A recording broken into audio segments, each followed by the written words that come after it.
Bismillahirrahmanirrahim. Assalamualaikum warahmatullahi wabarakatuh.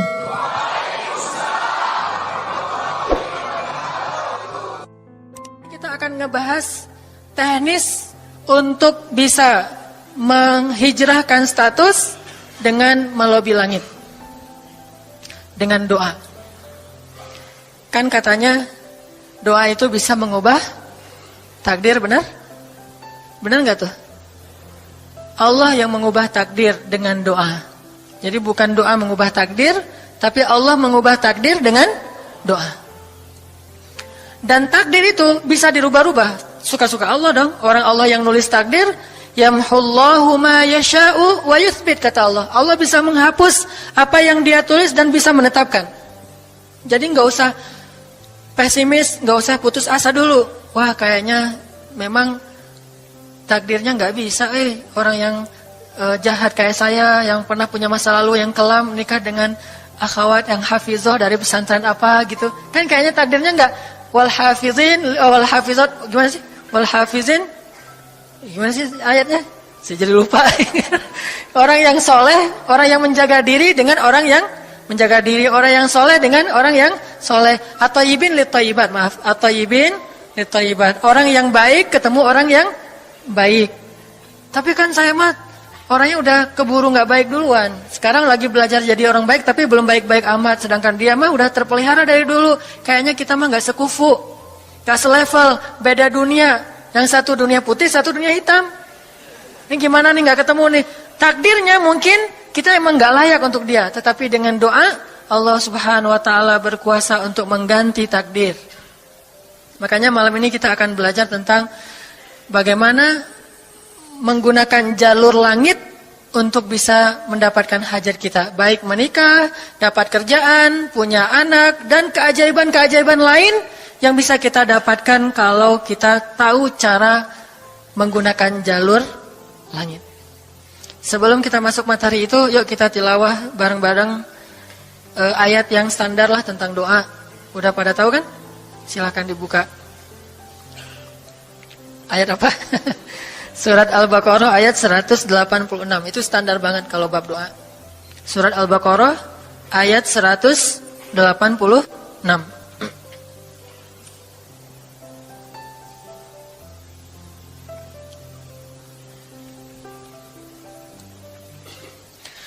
A'udzu billahi minasy syaithanir rajim. Enggak?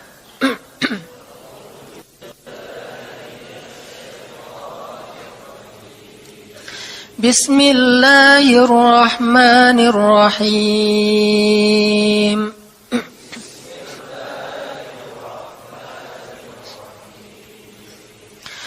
Wa idza sa'alaka 'ibadi 'anni fa inni qarib.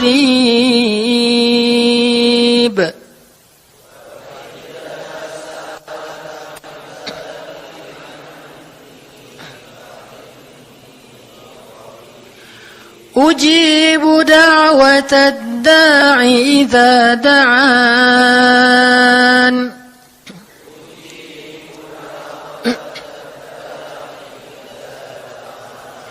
فَلْيَسْتَجِيبُوا لِي وَلْيُؤْمِنُوا بِي لَعَلَّهُمْ يَرْشُدُونَ.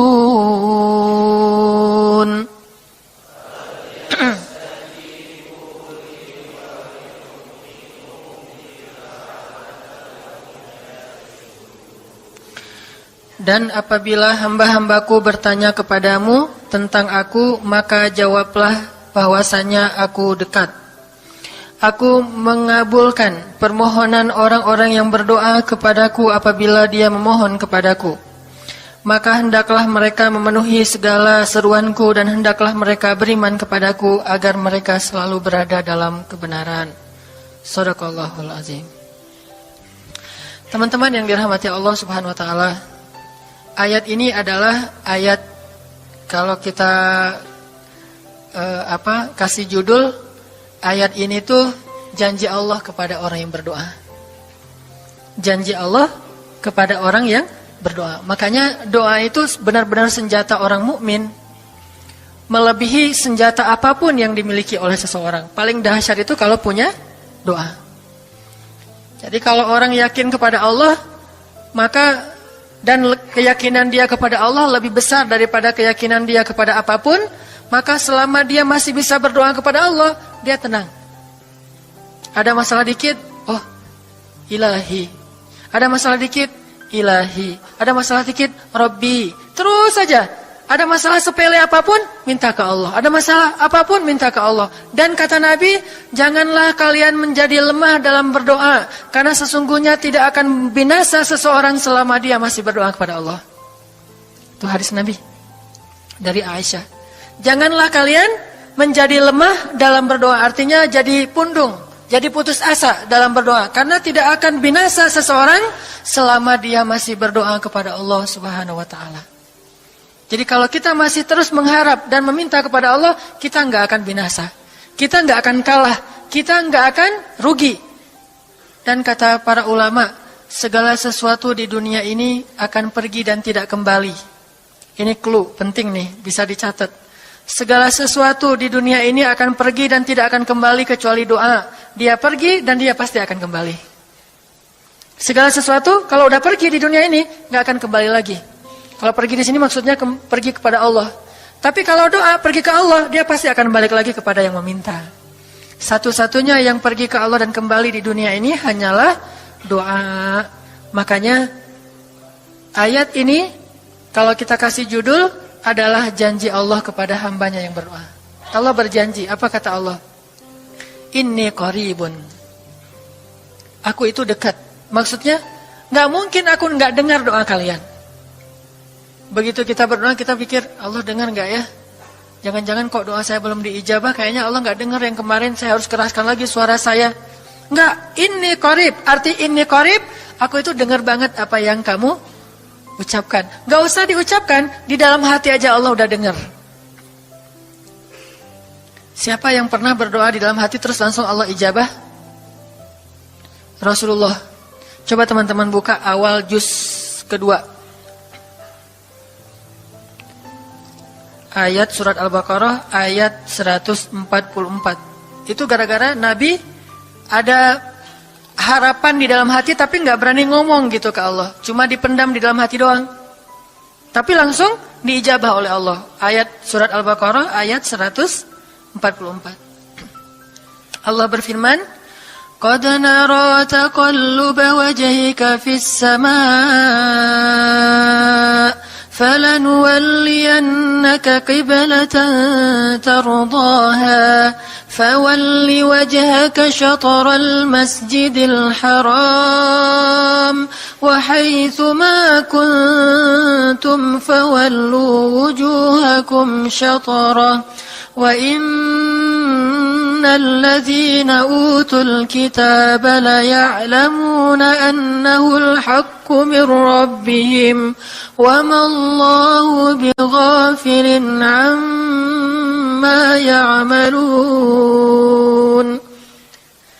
Jadi ceritanya, orang Yahudi suka menghina kaum muslimin gara-gara orang Islam kalau sholat waktu itu masih menghadap ke Al-Aqsa, Palestina. Jadi kata orang Yahudi itu, lihat orang Islam mah fake. Suka niru. Kita sholat menghadap Al-Aqsa, mereka sholat menghadap Al-Aqsa. Berarti agama mereka itu adalah agama yang meniru agama kita, nggak original. Sering diperolok-olok, setiap kaum muslimin sholat dihina sama mereka. Akhirnya Nabi ngerasa sedih. Wah, gimana ya caranya? Sehingga setiap sore Nabi berdiri di suatu bukit, kemudian lihat ke langit. Cuman gak ngomong, gini aja ke langit. Membatin, bayangin. Pernah gak teman-teman membatin ke Allah?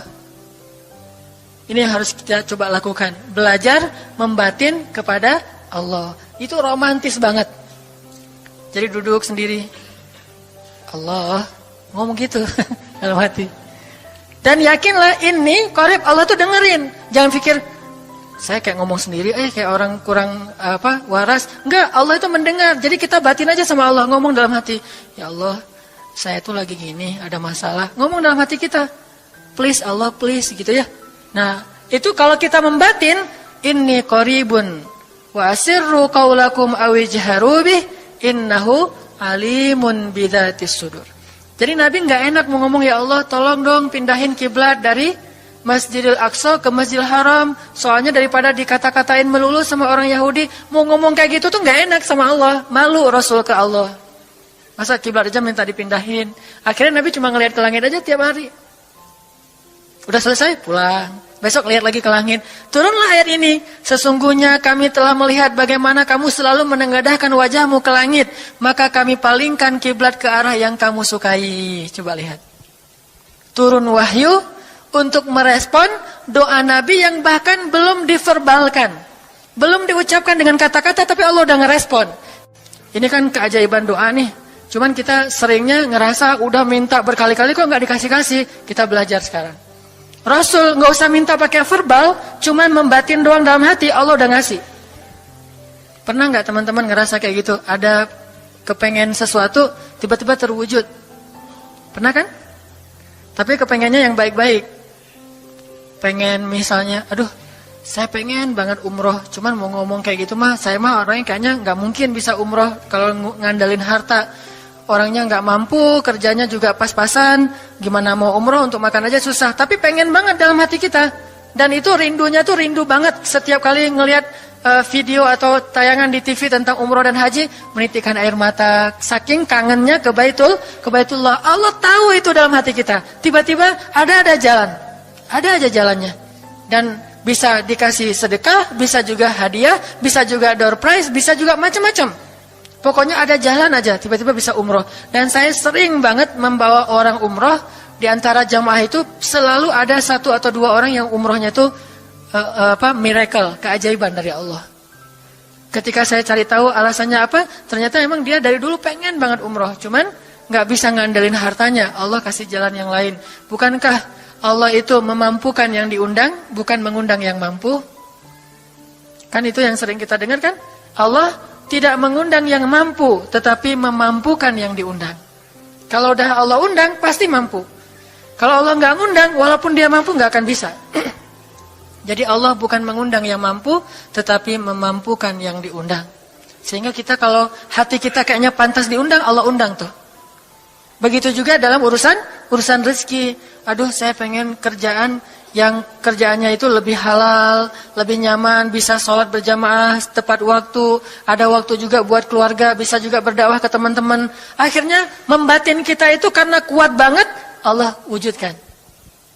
Ini artinya Allah qaribun, Allah maha dekat. Sehingga kalau kita pengen doa kita itu powerful, belajar dari as-siqah billah. Tips pertama adalah as-siqah billah. Percaya deh sama Allah. Percaya sama Allah. Jangan berdoa dengan ragu-ragu. Kayak kita datang kepada seseorang untuk minjem duit, tapi kita ragu. Dia nih kayaknya orangnya susah kalau dipinjemin. Kalau minta dipinjemin gitu. Ini saya lagi ada masalah dikit nih. Boleh minta bantu nggak? Apa? Gimana ya ngomongnya? Susah ngomongnya tuh ragu-ragu gitu kan ya. Akhirnya kita ngomongnya tuh nggak enak, nggak nyaman, membuat dia juga ngasih ke kita juga ragu-ragu. Akhirnya nggak nyaman tuh hubungan kita sama dia. Tapi kalau kita yakin banget sama dia orangnya baik, kalaupun dia nggak ngasih dengan cara yang kita minta, kita yakin bahwa dia tuh pasti akan nolong kita. Sehingga kita akan curhat masalah kita itu dengan tulus. Bahwa kita punya masalah kayak gini-gini, bukannya kita mau minta-minta, cuman sifat dari manusia itu saling tolong-menolong. Kita beritahu masalah kita, dan kita yakin dia pasti akan nolong kita. Kalau nggak bisa ngasih duit, dia akan minta tolong kepada orang lain yang mungkin bisa membantu kita. Dia akan ngasih link, dia akan memediasikan kita. Oh, aduh maaf ya, saya juga lagi sekarang lagi butuh uang. Ini lagi nabung-nabung juga, sama kita mah lagi sama-sama pengen hijrah status. Cuman, nih saya kenal ada temen nih yang dia alhamdulillah orangnya tuh suka banget bantu orang lain. Mungkin saya bisa merekomendasikan, saya bisa bantu kamu, ayo kita jalan bareng ngomong sama temennya. Pokoknya kita yakin dia bisa nolong. Nah kalau kita yakin, percaya sama Allah, Allah itu gak butuh perantara. Allah bisa nolong kita dengan cara apapun. Walaupun takdirnya udah ditulis, kamu tuh gak akan punya istri sampai meninggal dunia. Ya Allah masa gitu sih, gak akan punya istri. Ya Allah, tapi gimana masa saya mau hidup sendiri terus? Kamu gak akan punya istri kata malaikat teh. Ini orang doanya katakan malaikat dengerin doa kita ya. Kalau di hati malaikat nggak tahu, tapi kalau di lisan kita doa, ya Allah, beri saya seorang suami yang benar-benar bisa mendidik agama saya. Kata malaikat, Neng, ganti doa yang lain aja tuh Neng. Itu mah takdirnya udah ditulis, Neng nggak akan punya suami. Kata malaikat. Kita mah walaupun malaikat ngomong gitu, biarin aja. Ya Allah, Engkau Maha Rahman, Maha Wadud, Engkau bisa mengubah takdir. Kata malaikat, ya juga sih. Cuman takdirnya udah ditulis Neng. Ya Allah, terus aja. Tiba-tiba, tok, Assalamualaikum, Waalaikumsalam. Ayahnya nemuin, ternyata pas kita nguping dari kamar, wah itulah calon pangeran kita yang datang untuk melamar kita. Calon raja, calon imam. Malaikat heran-heran, wah subhanallah nih, si Enang ini gak putus asa dalam meminta. Kita juga gitu, doa aja terus. Walaupun takdirnya sudah ditulis, karena Allah bisa mengubah takdir lewat doa dan harapan. Masih ingat cerita seorang ibu di zaman Nabi Musa dulu? Yang datang kepada Nabi Musa bilang, ya Nabi Allah, ya Kalim Allah, saya gak punya anak, udah tua kayak gini, bisa gak ya? Saya minta tolong Nabi Musa doa kepada Allah supaya saya punya anak. Kata Nabi Musa, bisa aja sih, gak apa-apa ibu. Ya udah saya doain, ya Allah, ini ada ibu minta anak. Kata Allah, ya Musa bilang ke dia gak akan punya anak, itu sudah takdirnya. Kata Nabi Musa, ibu maaf, udah ada jawaban nih dari Allah. Gimana ya Nabi Musa? Allah bilang takdir ibu gak akan punya anak. Oh gitu ya, ya udah deh pulang. Sampai di rumah, ya Rahim, ya Rahim, doa aja terus. Besok datang lagi, karena dia pengen tahu kabar dari langit. Nabi Musa itu bisa bicara ke langit. Ya Nabi Allah, saya mau tahu nih, kira-kira Allah sudah memperkenalkan belum ya permintaan saya? Permintaan apa? Pengen punya anak. Tapi kan kemarin udah, kata Allah takdirnya gak akan punya anak. Ya coba aja dulu sekali lagi, siapa tahu sudah mau. Sekarang Allah memperkenankan. Wah ini benar-benar dia husnuzan sama Allah. Siqah, percaya sama Allah. Gak percaya kepada yang lain, percaya sama Allah aja. Nabi Musa karena udah terus aja direngekin minta gitu. Nabi Musa bilang, ya Allah, ini ada ibu yang kemarin, gimana dong ya Allah? Kata Nabi Musa, kata Allah, ya Musa, takdirnya dia gak akan punya anak. Bilang sama dia, ibu, udah terima aja takdir ibu gak akan punya anak. Oh ya, pulang lagi. Ya Rahim, terus aja sepanjang malam, sepanjang hari doa. Berhari-hari datang lagi kepada Nabi Musa. Ya Nabi Allah, udah berubah belum? Udah mau belum Allah ngasih saya anak? Kan udah kemarin takdirnya, tapi coba lagi sekali lagi aja. Nabi Musa minta lagi ke Allah, kata Allah masih yang sama, pulang lagi. Gak datang-datang lagi ke Nabi Musa. Setelah beberapa bulan, datang-datang bawa bayi. Assalamualaikum, sudah semangat sekarang, beda gitu ya. Kalau dulu Assalamualaikum, melas gitu ya. Sekarang Assalamualaikum, hai Musa. Kata ibu, ibu yang kemarin? Ya itu siapa? Anak saya. Anak ibu? Anak kandung maksudnya, bukan nyuri. Nggak, anak kandung saya ini Nabi Musa. Wah, Nabi Musa nggak wah sih, subhanallah kalau Nabi Musa. Kalau saya mah wah gitu ya. Kalau Nabi Musa, Masya Allah. Nabi Musa tanya ke Allah, ya Allah, itu ibu yang kemarin katanya takdir nggak akan punya anak, kok bisa punya anak? Ceritanya gimana Allah? Ceritain dong, saya kok nggak update gitu informasinya, kata Nabi Musa. Allah ngasih update.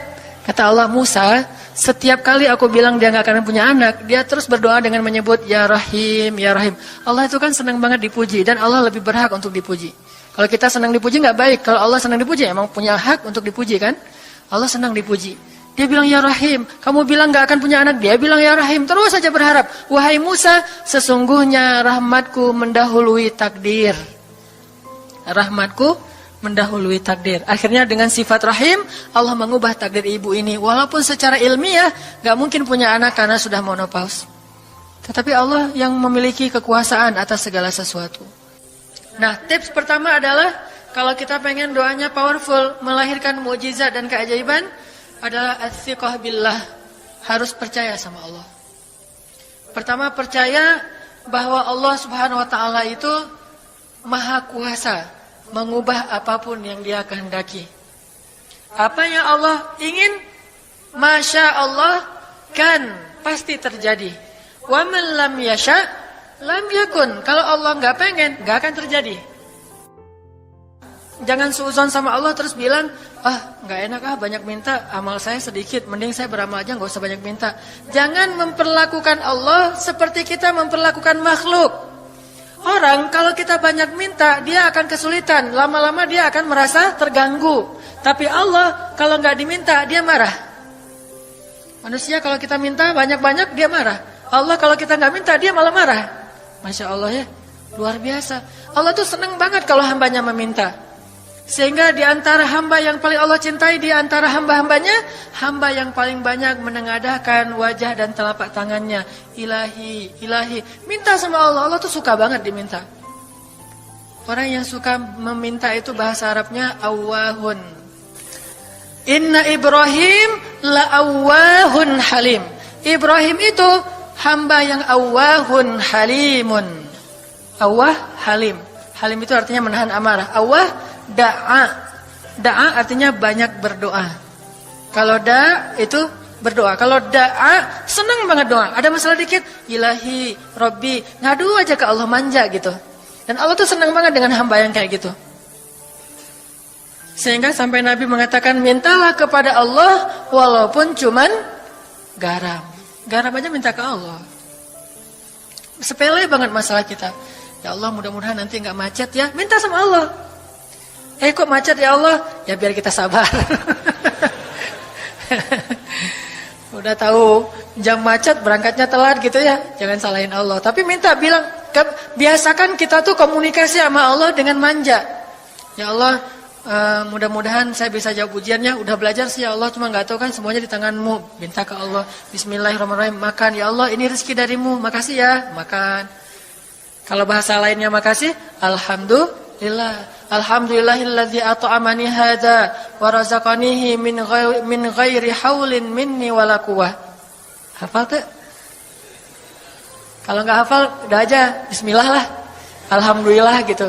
Bismillah ya Allah, Masya Allah ini rezeki darimu. Udah selesai makan, udah sendawa gitu.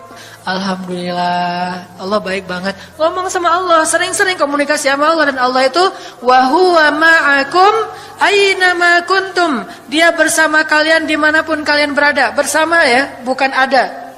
Kalau ada itu beda. Allah di mana-mana itu beda. Tapi Allah bersama kalian itu artinya Allah melihat, Allah mendengar, Allah menyaksikan, Allah mencatat, Allah maha menilai bersama kita. Kalau ada, dia bertempat. Sehingga nanti kalau ada anak bilang, "Mah, Allah di mana?" Allah ada di mana-mana, Dek. Tadi dia malah karena cerdas, kalau gitu di WC juga ada, kan nggak boleh kan? Ini jawaban yang keliru, kurang filsafat. Allah itu bukan ada di mana-mana. Allah bersama kita dimanapun kita berada. Itu beda. Kalau bersama, ma'iyah artinya Allah melihat, menyaksikan, mendengar, menghargai dan terus memelihara dimanapun.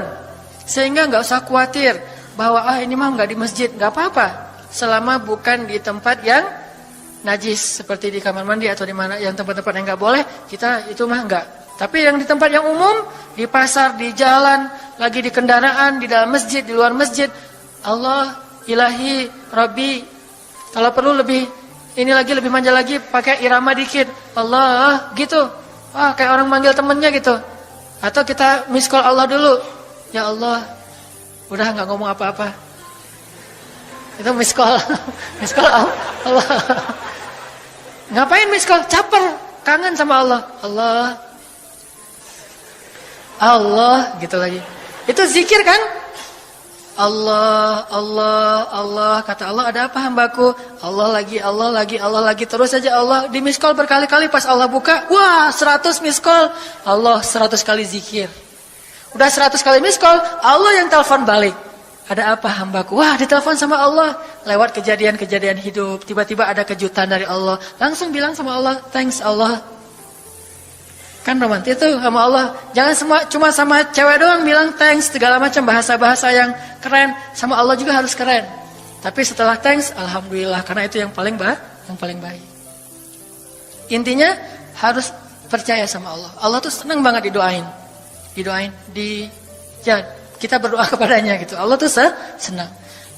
Terus makna percaya sama Allah juga, kita percaya bahwa Allah itu nggak akan ngecewain orang yang berdoa. Ujibu da'watad da'i idza da'an. Aku pasti mengijabah doa hamba-hamba yang berdoa kepadaku. Enggak usah khawatir, pasti diijabah. Tapi kok masih belum aja Ustaz? Nah, kita harus belajar apa itu makna diijabah. Jangan-jangan Allah udah mengijabah, kita enggak ngerti.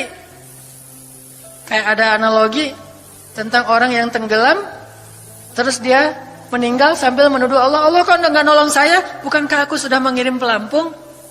Jadi pelampung itu cara Allah menolong kita. Kita berharap ditolongnya tiba-tiba selamat aja di pantai. Nggak kayak gitu. Allah punya cara, sehingga kita harus belajar memahami maksud Allah.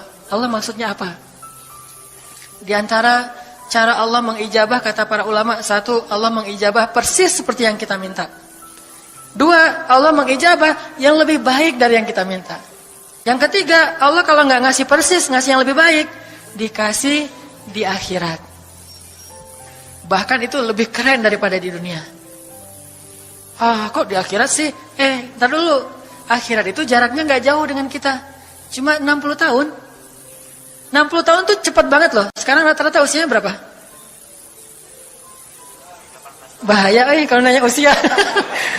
Kalau saya udah setengah, udah 30-an tahun. Teman-teman pasti masih 17 ya. Angkat tangan yang 17. Nggak ada. Di bawah 20 tahun, di bawah 20 tahun. Yang di atas 40. Gue nggak berani angkat tangan, ada sih. Artinya waktu 60 tahun itu nggak lama, sebentar doang.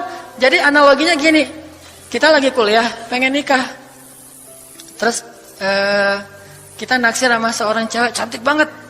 Dan saking cantiknya sampai kita cuma bisa bermimpi. Wah, saking cantiknya kayaknya nggak mungkin banget buat kita. Tiba-tiba ayahnya bilang, "Dek, kamu senang sama anak saya?" "Yang mana, Pak?" Masih nanya yang mana? Takutnya yang tadi kebalik. Ini yang lagi kuliah yang namanya si Fulanah misalnya. Sebutlah namanya Nisa apa gitu ya. Terus dia bilang, "Boleh Bapak setuju kamu nikah sama anak saya, tapi ditunda dulu sampai kamu lulus kuliah." Kita seneng gak tuh? Sampai lulus kuliah, gak apa-apa. Masa kita bilang, gak mau Pak kalau lulus kuliah, mending gak usah deh, saya mau yang sekarang. Pasti gak gitu kan? Karena kita tahu ini cantik banget, keren banget, soleha banget, idola banyak cowok-cowok di kampus, dikasih buat kita. Syaratnya cuma satu, tunggu lulus kuliah 4 tahun lagi. Pasti kita akan sabar banget menanti itu. Gak mungkin kita bilang, "Pak, Bapak kalau nawar yang serius dong, 4 tahun lah lama tuh Pak."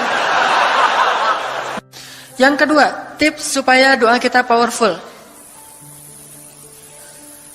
Kalau doa sama Allah itu yang romantis. Bahasa Arabnya munajat. Curhat sama Allah. Dan doa itu ibadah, bukan sekedar permintaan, bukan cuma request, tapi ibadah. Jadi kalau orang rajin doa sama Allah itu akrab sama Allah. Dan kalau akrab jadi romantis sama Allah. Enak gitu, hubungannya dengan Allah tuh adem banget, nyaman banget. Pas dia berdoa, "Ilahi," gini ngomong. Kayak Nabi Zakaria yang tadi di surat Maryam pas sholat rakaat kedua. Apa kata Zakaria? Ini bentuk curhatnya Zakaria. Qala rabbi inni wahanal azmu minni washta'ala ar-ra'su shayba wa lam akun bidu'aika rabbi syaqiyya. Nabi Zakaria doa romantis, suaranya pelan.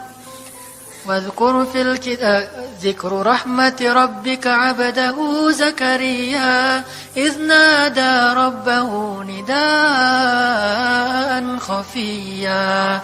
Nidaan khafiyya. Zakaria tuh kalau doa tuh lirih banget suaranya. Lembut banget. Jadi duduk sendiri, "Ilahi ya Allah." Bersenandung seperti Nabi Daud. Romantis sama Allah, bukan "Ya Allah." Itu mah doa khusus untuk perang, itu mah. Doain Palestina, doain Suriah itu harus tegas. Kayak Nabi kalau berdoa itu dengan menelunjuk. Kadang Nabi mengangkat tangan, kadang Nabi mengangkat kedua tangan sampai tinggi, kadang Nabi nggak mengangkat tangan, kadang Nabi memakai telunjuk. Semuanya itu sunnah. Jangan kita saling debat masalah, "Oh nggak boleh angkat tangan." Kadang Nabi mengangkat tangan, kadang Nabi tidak mengangkat tangan, kadang Nabi malah menunjuk gini. Kalau urusannya bab perang, biasanya gini. "Ya Allah, ya Allah." Bukan nyuruh Allah ya. Beda kesannya nunjuk Arab dengan nunjuk Indonesia. Kalau Arab, ngapain lo nunjuk-nunjuk gue? Kan gitu ya. Kalau Allah mah nggak kayak gitu. Allah pakai bahasa Arab, jadi pakai filsafat Arab. Nunjuk itu maknanya sangat berharap dan tegas gitu. Jadi kita doa pelan.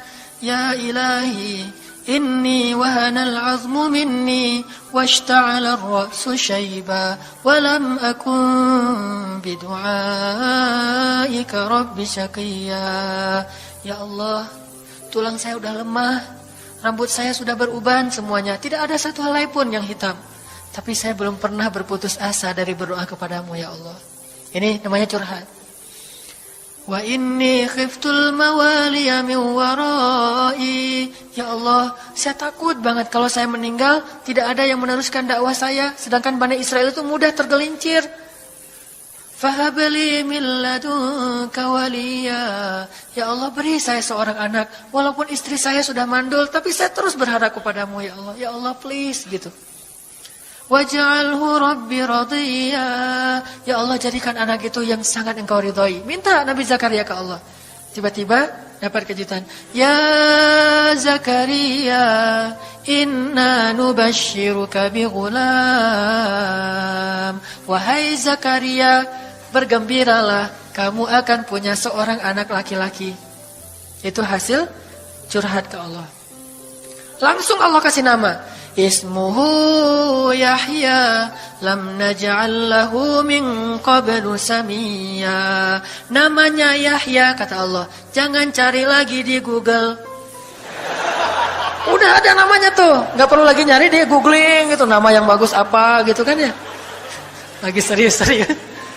Ismuhu Yahya, itu sebaik-baik nama, namanya datang dari langit. Ismuhu Yahya lam naj'al lahu min qablu samiyya. Belum pernah ada anak sesoleh dia di muka bumi. Wah, ini first nih, anak paling soleh. Terus kata Allah, wa hananan, anaknya lemah lembut, wa zakatan, anaknya suci, wa taqiyya, anaknya bertakwa, namanya Hanan At-Taqi.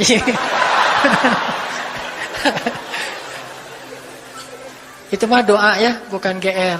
Karena saya juga belum bertakwa. Hanya Allah yang tahu siapa yang paling bertakwa.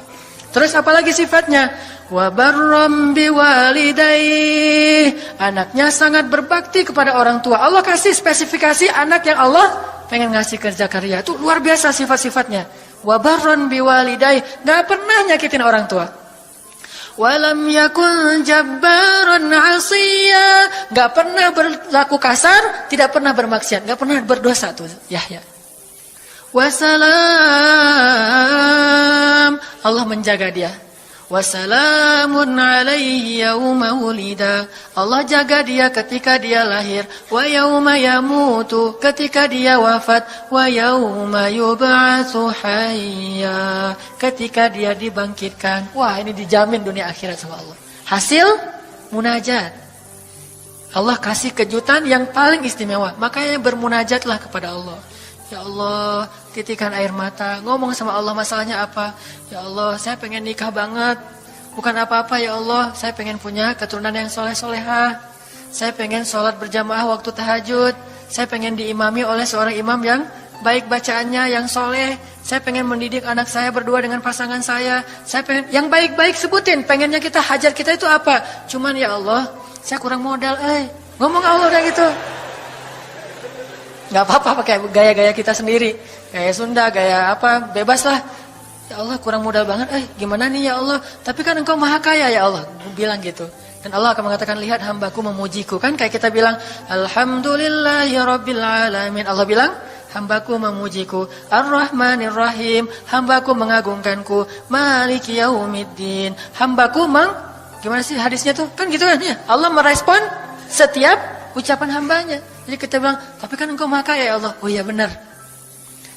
Cuman saya belum juga nemu siapa calonnya ya Allah. Nah, tapi kan engkau maha tahu ya Allah. Oh iya. Nanti Allah tiba-tiba dalam mimpi disebutin gitu. Wah, jelas spesifikasinya, wajahnya kayak gini, senyum-senyum ke kita di dalam mimpi gitu ya. Terus kasih kartu nama. Pas kita bangun ternyata kartu namanya ada di tangan kita. Cie, kayak di film. Bisa gitu. Tiba-tiba ke-save di HP kita ada nama yang saya perasaan nggak pernah nge-save nomor ini deh. Malaikat yang nge-save. Itu semuanya mukjizat dari Allah. Nggak usah khawatir. Allah punya cara. Tadi mah walaupun herai, tapi sebetulnya pesannya adalah Allah itu punya banyak cara untuk menolong hambanya. Tidak usah kita atur gimana caranya. Bukan kita yang mengatur caranya, kita hanya bermohon kepada Allah. Allah yang punya sekian banyak cara. Allah bisa pakai cara ilmiah, bisa cara yang tidak ilmiah, bisa cara yang berlawanan dengan ilmiah. Ilmiah itu kan ciptaan Allah. Jadi jangan mengukur dengan logika kita. Tapi mengikhtiar dengan logika kita harus. Kalau ikhtiar harus ilmiah. Tapi kalau iman gak perlu ilmiah. Sakit, ikhtiarnya ke dokter. Tapi yakinnya gak boleh yakin sama dokter. Ikhtiarnya seilmiah mungkin. Tapi imannya gak boleh ilmiah, Rabbaniyah. Allah berkuasa dengan ilmiah, tanpa ilmiah, bertentangan dengan ilmiah. Allah bisa menciptakan seseorang dari ayah dan ibunya. Bisa tanpa ayah tapi punya ibu doang seperti Isa. Atau bisa gak punya ayah, gak punya ibu seperti Adam. Allah bisa menciptakan onta dari induknya, bisa keluar dari batu seperti untanya Nabi Soleh. Allah maha kuasa, makhluk tidak kuasa. Minta sama Allah dengan harapan-harapan yang indah, munajat. Ini sekarang coba kita dengar bagaimana munajatnya Nabi ketika pulang dari Taif. Nabi itu kan sedih banget pulang dari Taif. Luar biasa dihinanya oleh orang-orang Taif. Di antara penghinaan orang Taif yang masih terekam oleh sejarah itu, orang Taif mencemooh Nabi dengan mengatakan, emangnya benar kamu itu, emangnya benar Allah mengangkat kamu jadi Nabi? Itu penghinaan, dihina gitu. Muhammad, beneran gitu Allah mengangkat kamu jadi Nabi? Kayak gak ada orang lain, kata orang Taif. Terus ada lagi yang bilang, Muhammad, kalau kamu itu seorang Nabi, saya tidak berani ngomong sama kamu, nanti saya terkutuk.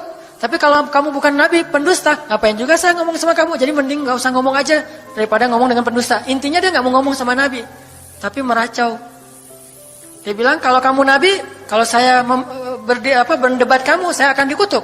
Kalau kamu bukan Nabi, berarti kamu pendusta. Ngapain juga saya berdebat sama kamu, menghina. Ada yang bilang, woi Muhammad, pergi kamu. Jangan dekat-dekat dengan kampung kami. Disuruh anak kecil mengusir Nabi, bayangin. Bagi orang semulia Rasulullah, diusir oleh anak kecil, dikejar-kejar pakai batu kerikil, dilemparin. Itu luar biasa, berat banget perasaan beliau. Sama anak kecil, sama perempuan, sama budak-budak. Yang laki-lakinya tuh hanya bersorak di belakang. Perempuannya, bagi orang Arab, dihina oleh perempuan. Itu luar biasa penghinaannya. Makanya di Mesir, pengalaman saya ketika di Mesir, orang Mesir itu paling takut sama cewek. Di pasar kalau ada ibu-ibu yang belanja, Mang, bungkusin yang ini. Dibungkusin. Gak jadi deh, yang itu aja. Ya, bungkus lagi. Kayaknya, gak jadi yang itu aja. Sampai 3 kali, si emangnya gak boleh marah. Kenapa? Cewek. Itu di Mesir tuh. Kalau di kita, wah udah habis itu. Gak usah cewek yang sebaya, ibu-ibu aja bisa dihina di kita kan ya, gak menghormati orang tua. Kalau di Mesir, perempuan apalagi yang udah umur usia orang tua, itu sangat dimuliakan. Naik bus gitu. Ada ibu-ibu, orang Mesir kan gede-gede tuh. Naik bus. Dia naik bus aja, naik damri gitu susah. Akhirnya barang-barangnya pada diambil sama orang-orang di dalam. Dia naik sendiri, bismillah, Masya Allah. Gitu-gitu orang Mesir kalau lagi naik damri. Pas sudah di atas, semua orang berdiri mempersilahkan dia pilih tempat duduk yang mana. Itu budaya yang mungkin di Singapura juga pas saya ke Singapura kayak gitu. Tapi kok di Indonesia agak-agak jarang nih. Sering ada laki-laki muda duduk di halte atau di mana tempat-tempat umum. Sementara di sebelahnya ada ibu-ibu yang gendong anaknya. Tapi nggak ada tempat duduk. Di mana rasa malu dan rasa penghargaan terhadap perempuan. Makanya kalau sampai seorang ribut dengan perempuan di tempat umum. Itu di Mesir aib banget. Jadi kalau kita ramai sama seorang cewek atau seorang ibu-ibu di tempat umum. Pasti orang-orang Mesir akan marahin kita. Nggak marahin dia. Walaupun dia yang salah. Ya aib kata orang Mesir. Aib jangan kayak gitu, aib jangan kayak gitu. Tapi kalau kita berantemnya sesama laki-laki, dia akan bilang sallu ala nabi, selawatlah kepada nabi. Kayak gitu cara mendamaikan pertengkaran di Mesir. Dan menurut survei kecil-kecilan saya, orang Mesir itu paling sering bertengkar di bus kalau lagi bulan puasa. Lapar soalnya. Itu sering banget, asal bulan puasa ramai di bus. Wah, orang Mesir kan suaranya kencang ya, kayak singa gitu. Wah, ramai di jam 2 orang. Akhirnya yang lain bilang, sallu ala nabi. Langsung, sallallahu alaihi wasallam. Lagi. Tapi dia sempat salawat dulu. Kalau di kita kan, apaan sih? Nggak ada hubungannya juga, nggak nyambung, keles gitu. Kalau di Mesir mereka paham. Kalau dibilang nabi, langsung mereka menghargai sallallahu alaihi wasallam. Terus marah lagi. Ya Amir, sallu ala nabi, sallallahu alaihi wasallam. Lagi. Kadang-kadang saking marahnya, shollu ala nabinya sambil marah-marah, sallallahu alaihi wasallam saya bilang juga. Jadi sampai ada yang bertengkar dua orang disikapin dengan bijak.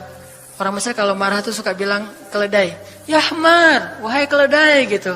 Terus yang orang bijak ini kayaknya educated dosen gitu kayaknya, dia bilang, emangnya ada keledai selain engkau di sini? Terus dia bilang, nggak ada. Ada. Apapun jawabannya salah. Memangnya ada keledai selain kamu di sini? Kalau dia bilang nggak ada, berarti emang kamu sendiri. Kalau dia bilang ada, berarti kamu juga keledai.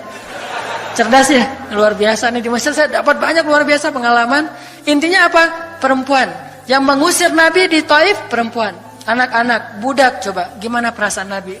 Itu benar-benar nelangsa banget, sedih banget. Begitu turun dari Taif, Nabi SAW kemudian istirahat, habis dikejar-kejar dari pagi sampai sore di kebun kurma. Nabi lagi istirahat, terus Nabi berdoa. Nih doanya saya bacain ya.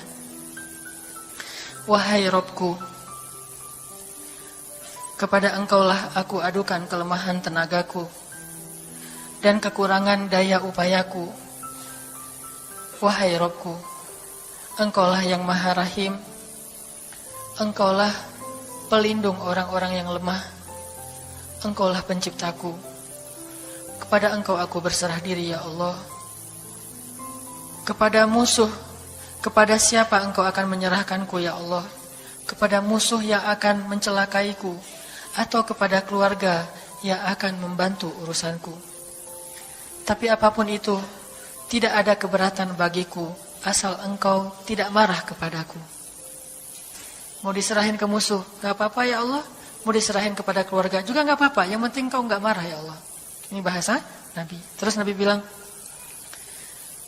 sedangkan kasih sayangmu maha luas bagiku, aku berlindung dengan cahaya wajahmu yang mulia, yang menyinari langit dan menerangi segala yang gelap.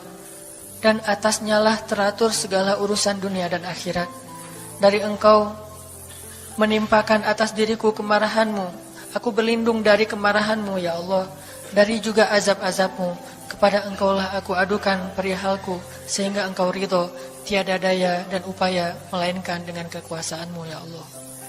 Tapi ini kalau kita baca dengan versi Arabnya lebih romantis lagi. Versi terjemah memang agak kaku. Kalau kita tahu bahasa Arabnya, ya Allah, tidak masalah aku diperlakukan kayak gini. Tidak masalah aku diusir, aku dihina, aku disakiti, aku dilempari, aku dikejar-kejar. Yang penting engkau tidak marah kepadaku. Coba, gimana Nabi itu cinta sama Allah. Mendengar doa Nabi yang romantis banget sambil menitikan air mata, tubuhnya banyak bekas luka lemparan batu, bajunya itu kotor. Malaikat itu sampai gak tega, sampai Jibril turun. Wahai Muhammad, kata Jibril. Ya Rasulullah, wahai kekasih Allah, kata Jibril. Allah maha mengetahui apa yang telah terjadi pada dirimu terhadap orang-orang ini.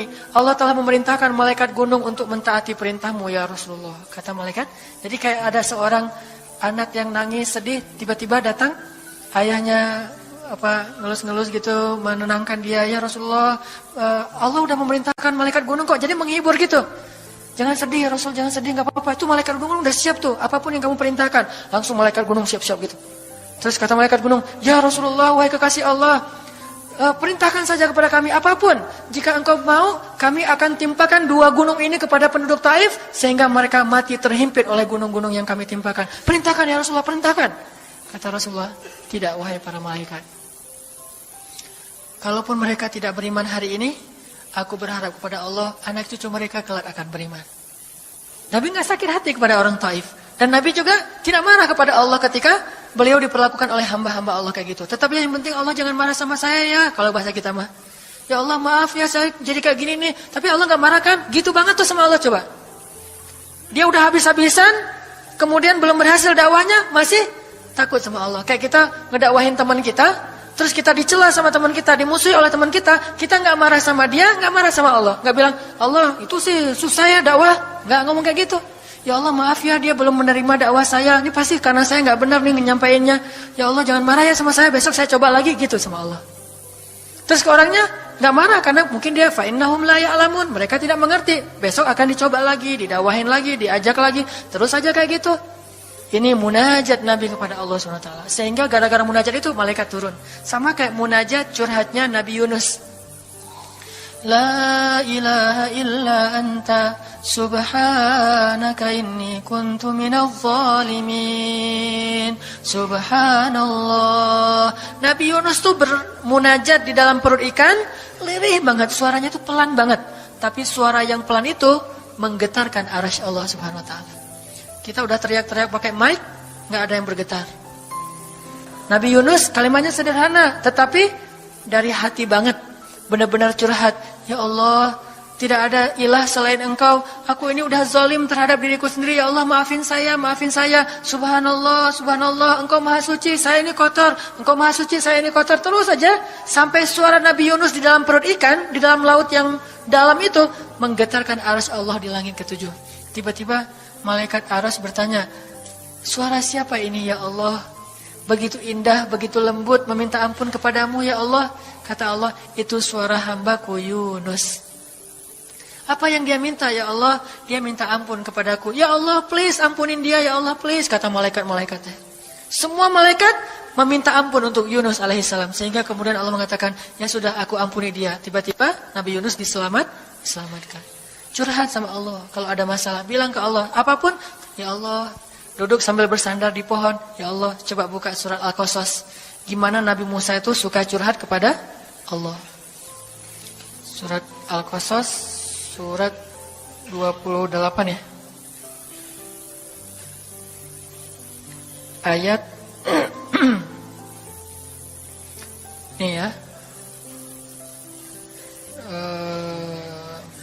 Ayat 16 coba. Ketika Nabi Musa enggak sengaja bunuh orang Kipti, Egyptian. Rabbi, inni zalamtu nafsi, faghfirli ya Rabbi. Ya Rabbi, saya tuh udah zalim, maafin saya ya Allah, ampuni saya. Ada masalah dikit, ngomong ke Allah. Habis ada kesalahan, ngomong ke Allah. Terus dia bilang lagi, Rabbi ayat 17, bima an'amta alayya falan akuna zahiran lil mujrimin. Ya Allah, janganlah engkau jadikan aku termasuk orang-orang yang berdurhaka atau berbuat dosa. Udah. Terus ada masalah lagi. Nabi Musa diusir dari Mesir, dikejar-kejar sama tentara Firaun di ayat 21. Apa kata Musa? Rabbi, najjini minal qaumiz zalimin. Ya Rabbi, selamatkan saya dari orang-orang yang zalim. Ngomong lagi ke Allah. Udah, Nabi Musa pergi sekarang. Kemana perginya? Dari Mesir ke Yordania, Madian kalau bahasa dulu. Pergi tuh. Begitu pergi ke Madian, bilang lagi ke ayat 22. Asa Rabbi ayyahdiyani sawa asabil. Mudah-mudahan Allah kasih saya jalan ya. Ya Allah, tunjukin dong saya jalan harus kemana nih. Saya nggak tahu harus kemana larinya. Allah tunjukin. Jalan sampai ke Madian. Begitu udah selesai adegan menolong dua orang perempuan yang sedang memberi minuman ternak. Nabi Musa capek kan? Udah seharian jalan. Kemudian kurang makanan. Sendiri nggak jelas negeri yang beliau tuju. Akhirnya beliau bersandar di sebuah pohon. Di ayat 24. Terus beliau mengatakan, Rabbi, inni lima anzalta ilayya min khairin faqir. Ya Allah, saya butuh banget kebaikan darimu ya Allah. Saya sekarang lapar, saya haus, saya enggak punya tempat tinggal. Saya sangat butuh kepada kebaikan darimu. Bilang ke Allah, tiba-tiba habis doa kayak gitu, datanglah cewek itu dengan malu-malu kan ayat berikutnya. Ternyata cewek itu adalah bakal jadi istri Musa. Jadi kalau ada apa-apa bilang ke Allah. Gak sengaja ngelihat Instagram, oh ada yang cantik, Rabbi, yang ini nih, yang saya gak sengaja gitu. Tapi jangan dikepoin ya, dan jangan terlalu lama ngelihatnya, sekilas saja. Atau minimal kalau nggak yang ini, yang kayak gini, ya Allah, ya Allah, gitu. Ngomong nanti ketika selesai sholat. Makanya banyak-banyak doa sama Allah. Dan yang romantis, yang lembut, banyak-banyak berzikir. Jadi sebelum doa itu tasbih dulu. Tasbihnya dengan bahasa yang kita nyaman. Subhanallah, subhanallah boleh. Atau dinyanyikan juga nggak masalah dengan suara yang baik. Bukankah Nabi menyuruh kita menghiasi Al-Quran itu dengan suara kita? Dan diantara isi Al-Quran adalah zikir. Kita bisa bilang Subhanallah, Subhanallah, Subhanallah. Coba kayak gitu malam hari sendiri. Pasti orang yang lewat dekat rumah kita bakalan lari gitu ya, dikirain ada soal. Malam hari zikir di kos-kosan gitu, pada teman-teman pada kabur semuanya. Dikirain ada yang gentayangan. Subhanallah, subhanallah, subhanallah. Jadi kalau teman-teman bersiul, bersiullah dengan zikrullah. Daripada kita bersiul dengan lagu-lagu yang misalnya hanya irama biasa kan ya. Saya udah gak hafal ya lagu-lagu terbaru. Yang dulu-dulu mah yang saya tahu paling kau hancurkan hatiku, hancurkan. Nah gitu aja bersiulnya di mobil, kau hancurkan hatiku. Mending kita subhanallah, subhanallah, subhanallah, subhanallah, subhanallah, subhanallah. Biasain aja bersiul dengan nama Allah. Itu namanya miskolin Allah. Sehingga nanti Allah akan melihat, wah ada hambaku nih menyebut-nyebut nama aku kan di miskol tuh, caper dulu. Udah gitu baru ya Allah, baru minta sama Allah.